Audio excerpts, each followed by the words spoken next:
முருகப்பெருமானை நம்ம எப்போ நினச்சாலும் சரி, டிஎம்எஸ் சார் அவர்கள் நமக்கெல்லாம் கொடுத்த முருக பக்தி பாடல்கள் தான் ஞாபகத்துக்கு வரும்.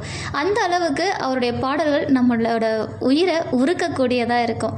எனக்கு ரொம்ப பிடிச்ச பாடல் இதுதான்.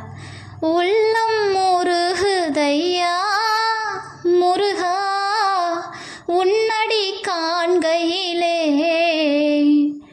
உள்ளம் முருகுதையா முருகா உன்னடி காண்கையிலே, அள்ளி அணைத்திடவே அள்ளி அணைத்திடவே அள்ளி அணைத்திடவே எனக்குள் ஆசை பெருகுதப்பா,